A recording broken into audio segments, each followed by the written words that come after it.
부산의 모든 이슈를 연구해봅니다. 부산연구소 소장 김경진입니다. 반갑습니다. 네, 2022년도 큰 선거 2번 치르고 나니까 반이 훌쩍 지났습니다. 두 분 연구위원님들께서는 어떻게 상반기 잘 보내셨습니까? 잘 못 보내고 있습니다.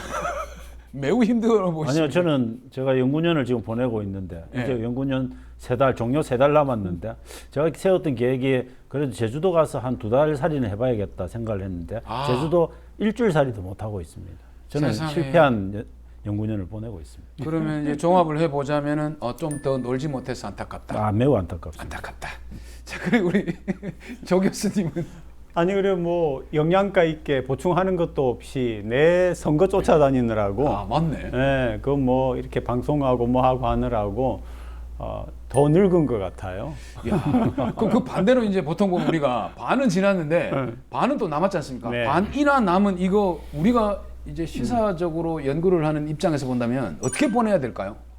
할 게 많을 거예요, 그죠? 네. 윤 정부가 이제 이렇게 출범을 했는데 그 다음에 지금 경제도 나빠지고 있죠. 뭐 북한이 또 핵실험을 할 수도 있죠. 맞네. 또 러시아, 우크라이나도 있죠. 전 세계가 지금 그 전에 비해서 난리가 나고 있기 때문에 아마 뭐 우리 할 얘기가 많을 거다.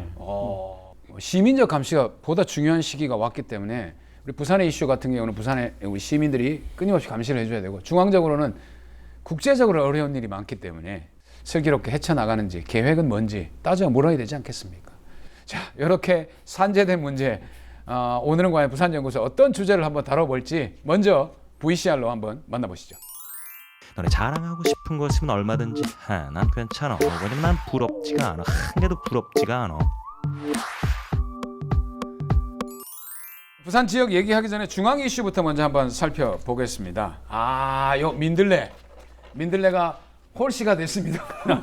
민들레 이러면 또 지금 안 들어보신 분들 모르거든요. 예, 저는 민들레가 사실 민심 들어볼래 이것의 약자라고 이야기를 하는데 민들레가 홀씨가 돼버리면 민심 안 듣겠다는 소리가 되는 건지 그렇습니까? 참 모호하다. 근데 저는 애초에 민들레 만든 목적 자체가 민심 들어보는 순수한 취지와 목적은 아니지 않을까. 그래서 민들레가 홀씨가 됐다 하더라도 크게 민심 경청하고는 상관없게 될 거다 이렇게 생각을 합니다. 그럼 원래 조심스럽게 무슨 목적으로? 당연히 개파의 권력을 확대하기 위한 모임이라고 봐야 되는 거죠. 친윤.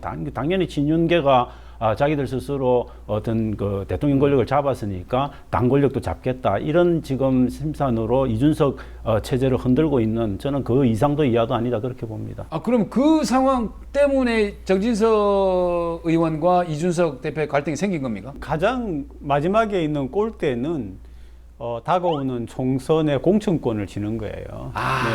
맞네. 그러니까 국회의원들이 참 이게 잘못된 게 어떻게 공부하면서 그죠? 정치를 좀 잘해볼까, 뭐를 해야 되나 이걸 안 하고 오로지 마음은 콩밭에 가 있다고 저는 옳지 않다고 봅니다. 왜냐하면 이 개파를 자기네는 윤 정부의 성공을 위해 산다고 하지만은 누가 봐도 명약관하게 개파 아니에요.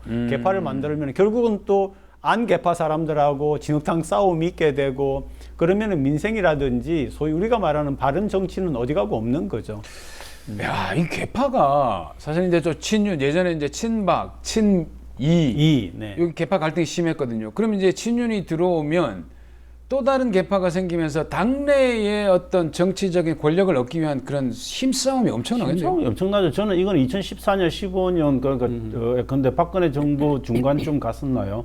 그때 나타났던 억새파동이 아마 되풀이되는 그런 억새파동이 데자뷰다 이렇게 봅니다. 그 정도 심각하게 지금 벌어질 가능성이 매우 높다. 왜냐하면 친윤계 안에서도 어떻게 보면 윤핵관도 핵심이 있고 비핵심 윤핵관은 있습니다. 저는 그런 싸움도 윤핵관 내부에서도 싸움이 있는 거고 친윤계 내부에서도 그다음에 친윤계를 떠나서 당 전체로 이준석계, 안철수계 그다음에 이 친윤계 간의 싸움이 점입가경일 거다 그렇게 봅니다. 그게 지금 벌써 이제 안철수 이제 의원이잖아요. 경우에도 보면은 이제 최고위원회 몫을 2개를 자리를 줬는데 그 중에 하나는 국민의당 출신을 추천했고 또 한 사람은 국민의힘 의원을 추천했는데 그건 결국은 국민의힘 안에서 안철수의 영향력을 넓히겠다는 얘기이기 때문에 이게 또 이쪽에서 민들레를 시작을 하니까 이쪽에서도 당연히 할 수밖에 없는 그런 저는 이게 너무 이상적인 생각일 수도 있는데 친윤 뭐 친한 이렇게 해가지고 개파가 동등한 힘을 가지면 서로 정치적인 타협을 위해서 또 꾸준히 또 대화를 하지 않겠습니까? 그 우리가 항상 원하는 건데 그리 안 되더라고요. 안 네, 됐나요? 네. 근데 이 대립 구도가 친윤 친한은 아니고요. 저는 이준석 대표는 명확하게 자기 정치의 비전을 딱 갖고 있다라고 봅니다. 근데 이번 총선에서 뭔가를 하고 딱 원내 진입했다가 그 다음에 다음 대선 정도에서 자기 역할을 하겠다라고 하는 명확한 자기 정치의 플랜을 갖고 있기 때문에 그 플랜대로 움직이고 있는 거고 그걸 못 봐주겠다는 게 이제 진윤계가 못 봐주겠다는 거고 그래서 진윤계는 어떻게든 제가 볼 때는 이준석